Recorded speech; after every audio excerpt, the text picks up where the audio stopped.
સમાચાર સવારમાં તમારું સ્વાગત છે। આજના તાજા અને મુખ્ય સમાચાર જાણીએ તે પહેલા ચેનલને સબસ્ક્રાઇબ કરી લો। સૌરાષ્ટ્રમાં સવાયું ગાઢ ધુમ્મસનું આવરણ, હાઈવે ઉપર વિઝિબિલિટી ઝીરો થઈ જતા વાહન વ્યવહારને અસર। સૌરાષ્ટ્ર અને કચ્છમાં શિયાળાના મનામણા રીસામણા વચ્ચે સવારથી કેટલાક વિસ્તારોમાં ગાઢ ધુમ્મસ છવાયું હતું। ધુમ્મસથી હાઈવે પર ઝીરો વિઝિબિલિટીના કારણે ટ્રેન અને વાહન વ્યવહારને વ્યાપક અસર થવા પામી હતી। આ સાથે હવામાન વિભાગ દ્વારા આજથી તાપમાન વધવાની આગાહી કરવામાં આવી છે। કોંગ્રેસને ફટકો, આ નેતાઓ ભાજપમાં જોડાયા। ગુજરાત જામજોધપુરના કોંગ્રેસના પૂર્વ ધારાસભ્ય ચિરાગ કાલરિયા, ડભોઈના પૂર્વ ધારાસભ્ય બાલકૃષ્ણ પટેલ અને બરોડા ડેરીના ડિરેક્ટર કુલદીપસિંહ રાવલજીએ તેમના સમર્થકો સાથે ભાજપનો હાથ પકડ્યો છે। ભાજપના પ્રદેશ પ્રમુખ સી.આર. પાટીલે ચિરાગ કાલરિયા અને બાલકૃષ્ણ પટેલને ભાજપમાં આવકાર્યા હતા। જણાવી દઈએ, લોકસભાની ચૂંટણી પહેલા નેતાઓનો પક્ષપલટો યથાવત છે। પ્રજાસત્તાક દિવસની પરેડમાં રજૂ થયેલો ગુજરાતનો ટેબ્લો પીપલ્સ ચોઇસ એવોર્ડમાં પ્રથમ। ગુજરાતને મળેલા આ ગૌરવ સન્માન ધોરડો વર્લ્ડ ટુરિઝમ વિલેજની થીમ આધારિત ઝાંખી મુખ્યમંત્રી ભૂપેન્દ્ર પટેલના દિશાદર્શનમાં રાજ્ય સરકાર દ્વારા 75મા પ્રજાસત્તાક પર્વની રાષ્ટ્રીય પરેડમાં નવી દિલ્હી ખાતે કર્તવ્ય પથ પર પ્રસ્તુત કરવામાં આવી હતી। વિવિધ ઝાંખીમાંથી ગુજરાત સરકાર દ્વારા પ્રસ્તુત કરાયેલા આ નયનરમ્ય ટેબ્લોને પીપલ્સ ચોઇસ એવોર્ડ્સ કેટેગરીમાં દેશભરમાં પ્રથમ ક્રમ પ્રાપ્ત થયો છે। ગુજરાતીઓ માટે વધુ એક આગાહી। ગુજરાતમાં હવામાન વિભાગે આગાહી કરી છે કે 3 દિવસ બાદ રાજ્યના તાપમાનમાં 4 ડિગ્રીનો વધારો થશે। વેસ્ટર્ન ડિસ્ટર્બન્સ સક્રિય થતા તાપમાન વધવાનો છે। આવનારા 3 દિવસ તાપમાન યથાવત રહેવાની સંભાવના છે, પછી ગરમીનો અનુભવ થશે। સાથે ઉત્તર ગુજરાત કોસ્ટમાં ઉત્તર પશ્ચિમી અને દક્ષિણ ગુજરાત કોસ્ટમાં ઉત્તર પૂર્વીય પવન રહેશે। તેથી ગરમી વેઠવા હવે ગુજરાતીઓએ તૈયાર રહેવું પડશે। 22 વર્ષની દીકરીએ સપનું સાકાર કર્યું। સુરતની માત્ર 22 વર્ષની યુવતીએ વિદેશની ધરતી પર ભારતનું નામ રોશન કર્યું છે। તેણીએ યુએસએના કેલિફોર્નિયાથી પ્રોફેશનલ પાયલટ બનવાની ઊંચી ઉડાન ભરી છે। યુવતીએ આંતરરાષ્ટ્રીય કક્ષાએ અનેરી સિદ્ધિ પ્રાપ્ત કરી નામના મેળવી છે। તળ સુરતના બેગમપુરાના મુંબઈવડના વતની સંજય દાળિયાની 22 વર્ષીય દીકરી દીપાલીએ યુએસએના કેલિફોર્નિયામાં શિફ્ટ થઈ પ્રોફેશનલ પાયલટ બનવાનું લાયસન્સ મેળવ્યું છે। ધોરણ 10 અને 12ના વિદ્યાર્થીઓ માટે મહત્વના સમાચાર। 3 ફેબ્રુઆરી સુધી ભરી શકાશે પરીક્ષા ફોર્મ। ધોરણ 10 અને ધોરણ 12ની બોર્ડની એક્ઝામ માટે જે વિદ્યાર્થીઓ પરીક્ષા ફોર્મ ભરવાથી વંચિત રહી ગયા હોય તેવા વિદ્યાર્થીઓ માટે મહત્વનો નિર્ણય ગુજરાત માધ્યમિક અને ઉચ્ચતર માધ્યમિક શિક્ષણ બોર્ડ દ્વારા લેવામાં આવ્યો છે। લેટ ફી સાથે આ વિદ્યાર્થીઓ આજથી 3 ફેબ્રુઆરી સુધી ફોર્મ ભરી શકશે। લેટ ફીની વિગતો અહીં ઇમેજમાં દર્શાવેલી છે, જેની ખાસ નોંધ લેશો। ગુજરાત હાઈકોર્ટે નારાયણ સાંઈને જામીન આપવાનો ઇનકાર કર્યો। નારાયણ સાંઈની જામીન અરજી ગુજરાત હાઈકોર્ટે નકારી કાઢી છે। નારાયણ સાંઈના પિતા આસારામ જોધપુરની હોસ્પિટલમાં સારવાર હેઠળ છે। પિતાની સેવાનું કારણ આગળ ધરીને નારાયણ સાંઈએ પોતાને જામીન આપવા ગુજરાત હાઈકોર્ટમાં અરજી કરી હતી। હાઈકોર્ટે કહ્યું, નારાયણ સાંઈએ અગાઉ જામીન માટે ખોટા દસ્તાવેજો રજૂ કર્યા હતા, જેથી તે કોર્ટનો વિશ્વાસ ગુમાવી ચૂક્યો છે। આવા સંજોગોમાં હવે તેને જામીન આપી શકાય નહીં। આગળ મહત્વના સમાચાર હજુ બાકી છે, તેની શરૂઆત પહેલા વિડીયોને લાઇક કરીને તમારો સહકાર આપો। રાજકોટના કોઠારિયામાં ગેરકાયદે દબાણો પર મનપાનું બુલડોઝર ફરી વળ્યું।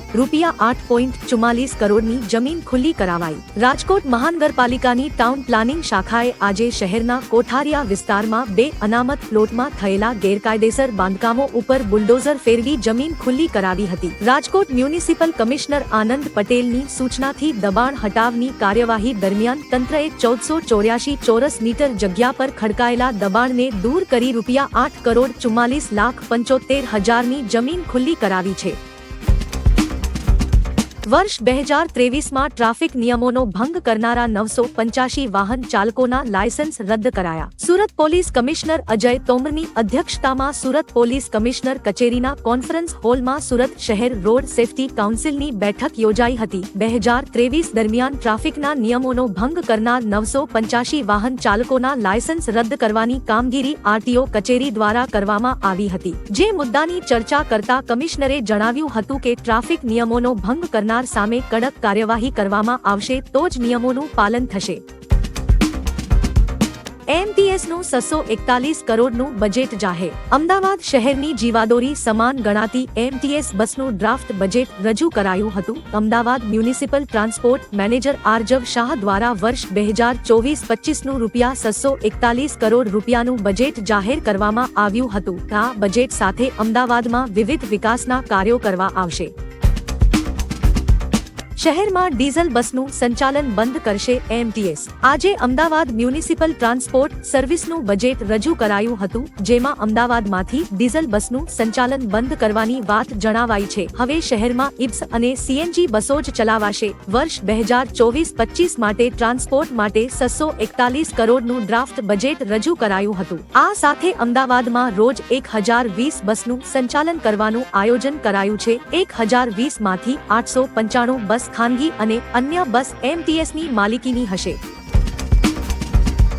જગતગુરુએ હવે મથુરા માટે લીધી પ્રતિજ્ઞા. અયોધ્યા બાદ જગતગુરુ રામભદ્રાચાર્યએ પ્રતિજ્ઞા લીધી છે. તેમણે કહ્યું કે જ્યાં સુધી કૃષ્ણ જન્મભૂમિ પરત ન મળી જાય ત્યાં સુધી બાંકે બિહારીજીના દર્શન કરશે નહીં. અગાઉ તેમણે પ્રતિજ્ઞા લીધી હતી કે જ્યાં સુધી અયોધ્યામાં રામ મંદિર નહીં બને ત્યાં સુધી અયોધ્યામાં રામકથા કરશે નહીં. રામ મંદિર બની જતા તેમની પ્રતિજ્ઞા હાલ પૂર્ણ થઈ હતી.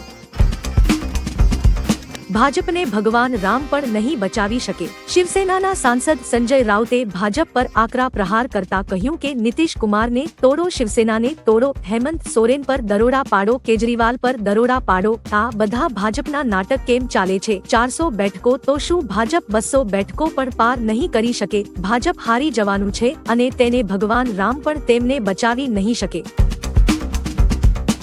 સરકારી ભરતી અંગે મોટી જાહેરાત. ગુજરાત રાજ્ય ગૌણ સેવા પસંદગી મંડળે 4300 જગ્યા માટે ભરતી બહાર પાડી હતી, જે જગ્યા હવે 4300 થી વધારીને 5200 કરવામાં આવી છે. ગૌણ સેવા પસંદગી મંડળે 4300 જગ્યાઓ માટે જે જાહેરાત કરી હતી તેમાં junior clerk, head clerk, office assistant અને સિનિયર ક્લાર્ક સહિત 17 કેડરનો સમાવેશ કરાયો હતો. મંડળ દ્વારા જુનિયર ક્લાર્ક સંવર્ગની જગ્યાઓમાં 898 બેઠકનો વધારો કરાયો છે.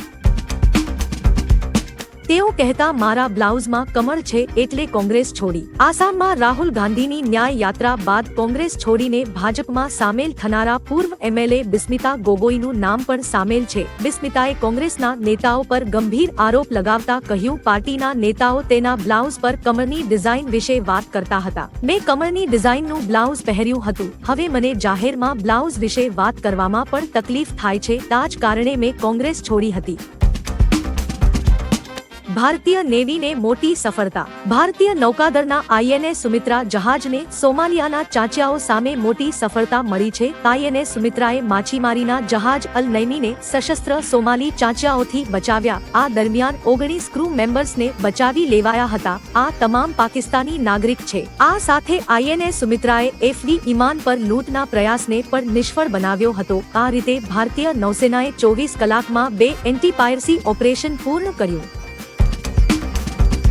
મદ્રેસામાં રામકથા ભણશે બાળકો. ઉત્તરાખંડ વર્ક્સ બોર્ડ હેઠળ ચાલતા 117 મદ્રેસામાં બાળકો ભગવાન રામની કથા ભણશે. વર્ક્સ બોર્ડ દેહરાદૂનના અધ્યક્ષ શાદાબ શમ્સે કહ્યું કે મદ્રેસામાં વિદ્યાર્થીઓને પૈગંબર હઝરત મોહમ્મદ સાહેબ સાથે ભગવાન રામનું જીવનચિત્ર શીખવવામાં આવશે. અમે ઈચ્છીએ છીએ કે મદ્રેસામાં ભણતા બાળકો ઔરંગઝેબ જેવા નહીં પણ ભગવાન રામ જેવા બને. અમે કોઈ પણ કિંમતે મદ્રેસાઓમાં ઔરંગઝેબ વિશે ભણાવીશું નહીં.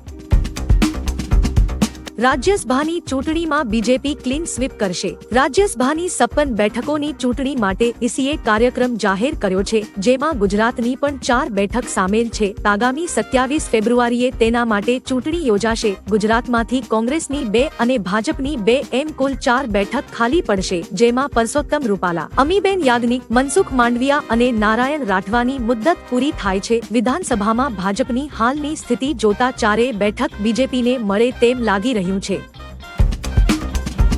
ભારત વિરોધી નીતિને લઈ માલદીવના રાષ્ટ્રપતિ મુશ્કેલીમાં મુકાયા. માલદીવના રાષ્ટ્રપતિ મોહમ્મદ મુઇઝુની સત્તા જોખમમાં હોય તેમ લાગી રહ્યું છે. માલદીવની મુખ્ય વિપક્ષી પાર્ટી માલદીવિયન ડેમોક્રેટિક પાર્ટીએ મુઇઝુ વિરુદ્ધ મહાભિયોગ પ્રસ્તાવ લાવવાની તૈયારી કરી લીધી છે. એમપીડીના સાંસદ સન એમવીએ કહ્યું, અમે મહાભિયોગ પ્રસ્તાવ લાવવા માટે નિર્ધારિત સંખ્યામાં સાંસદોનું સમર્થન મેળવી લીધું છે. હવે મહાભિયોગ પ્રસ્તાવને જલ્દી સંસદમાં રજૂ કરવામાં આવશે.